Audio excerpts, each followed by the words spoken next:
Good morning my dear students.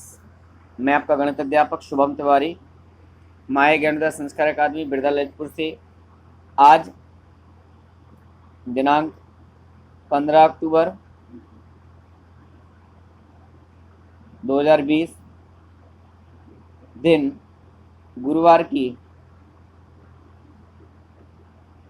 इस कक्षा में आप सभी कक्षा 7 के विद्यार्थियों का बहुत बहुत स्वागत करता हूं। विद्यार्थियों, जैसा ही कल मैंने आपका लेसन 6 में एक्सरसाइज 6C स्टार्ट की थी, जिसमें मैंने आपको फर्स्ट क्वेश्चन का A और B 2 क्वेश्चन सॉल्व किए हुए थे। आज हम यहाँ पर फर्स्ट का C क्वेश्चन सॉल्व करेंगे। आइए देखते हैं क्या है। यदि एक विषम संख्या 2x + 1 है तो दूसरी क्रमागत विषम संख्या होगी। विद्यार्थियों, एक विषम संख्या हमें दी गई है और उसके ठीक बाद में आने वाली जो विषम संख्या है उसको हमें निकालना है। तो यहाँ जो दिया है उसको लिख लीजिए। दिया है पहली विषम संख्या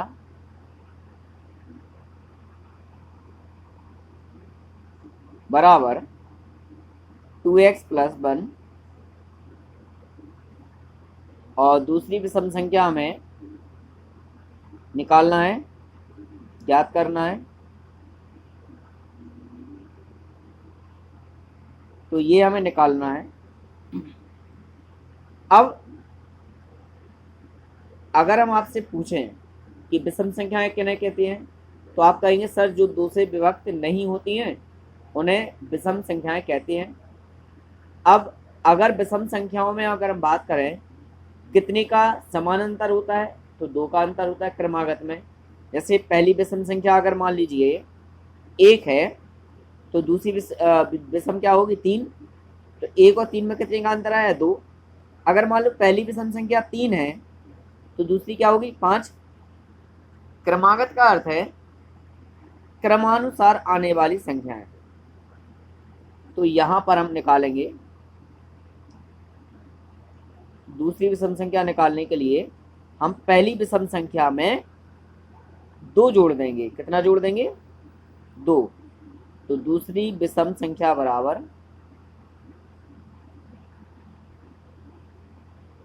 जो पहली विषम संख्या आपको दी गई है इसमें आपको कितना ऐड और करना है 2 ऐड करना है। 2x + 1 में 2 जोड़ दीजिएगा तो 2x + 2 + 1 3। तो अगली जो विषम क्रमागत संख्या होगी वो 2x + 3 होगी। ये हमारा आंसर हुआ। अब विद्यार्थियों सेकंड क्वेश्चन को सॉल्व करते हैं। यहाँ पे फर्स्ट क्वेश्चन के सभी हो गए। सेकंड का A, किसी धनात्मक संख्या के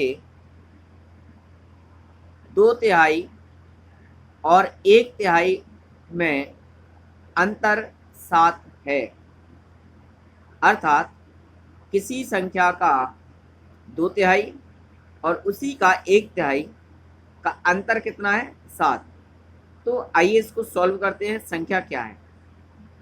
वैसे यहाँ पर जो दूसरा क्वेश्चन है उसमें गणितीय कथन दिए गए हैं, इनको समीकरण के रूप में लिखना है और यह बताना है कि क्या वह समीकरण है या नहीं है। तो विद्यार्थियों, समीकरण किसे कहते हैं? जो किसी चर के किसी एक निश्चित मान के लिए संतुष्ट होता है उसको हम समीकरण कहते हैं। तो जो समीकरण हमें दिए गए हैं उनको हम सॉल्व करेंगे। x का मान निकालेंगे, चर का मान रखने पर अगर दोनों पक्ष बराबर होते हैं तो वह समीकरण है, पक्ष बराबर नहीं होते हैं तो समीकरण नहीं है। तो आइए किसी धनात्मक संख्या के 2/3 और 1/3 में अंतर है 7। तो माना कि धनात्मक संख्या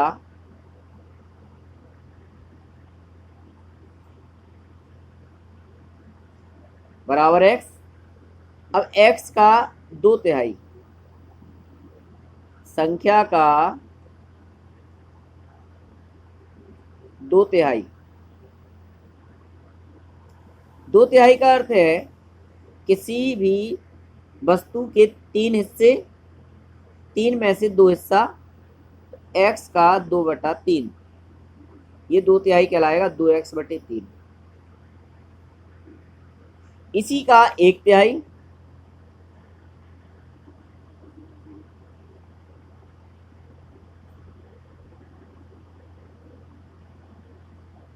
x गुणे 1/3 यानी x/3। अब दोनों का अंतर दिया गया,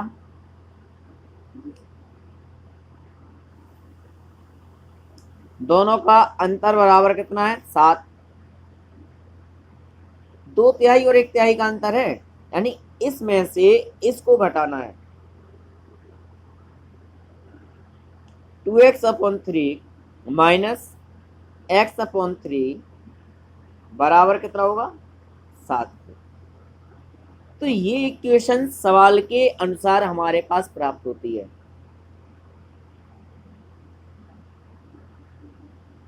क्लियर? अब दिया गया इक्वेशन क्या है, दिया गया समीकरण क्या है? दिया गया समीकरण क्या दिया गया है? 1/3x माइनस 2/3x बराबर 7। क्या यह दिया गया समीकरण हमारे बनाए गए समीकरण से बराबर है? नहीं है, तो ये समीकरण नहीं हो सकता। अब आप कहेंगे कैसे? आइए इसको सॉल्व कर लीजिए। इसका जो एलसीएम होगा वो कितना आएगा भैया? 3। तो ये हो गया आपका x माइनस 2x बराबर 7 upon 1। 2x minus x/3 upon 7, 7 × 21 यानी x बराबर -21 आएगा। अब x का मान 21 यहाँ रखिए, क्या 7 आएगा? आंसर की जांच करें।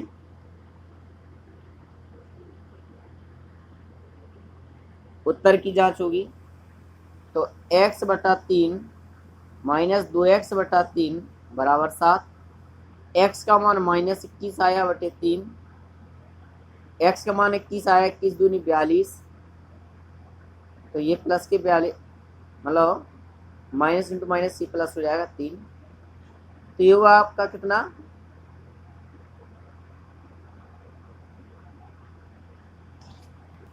तो यहाँ पर हम देखेंगे, अब इसका एलसीएम लेंगे तो देखते हैं क्या यह दोनों पक्ष बराबर होंगे या नहीं। अगर बराबर होते हैं तो समीकरण है, बराबर नहीं होते हैं तो समीकरण नहीं होगा। तो यहाँ 3 लघुत्तम आया, -21 प्लस 42 बराबर 7। 42 माइनस 21, 21/3 बराबर 7। 3 7 21 यानी 7 = 7।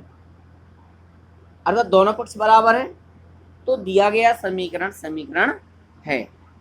विद्यार्थियों ये था आपका सेकंड क्वेश्चन का फर्स्ट। सेकंड का सेकंड देखती है बी। किन्हीं दो क्रमागत संख्याओं का योगफल 27 है, तो क्या हुआ है? क्रमागत संख्या x प्लस x प्लस 1 होंगी। तो आइए देखते हैं, x प्लस x प्लस 1 बराबर 27। संख्याएं ज्ञात करेंगे तो x प्लस x यानी कि 2x प्लस 1 बराबर 27। 1 को पक्षांतर करेंगे, 2x बराबर 27 माइनस 1, x बराबर 26 भागे 2, 13 दूनी 26, x बराबर 13, यानी पहली संख्या 13 आ गई।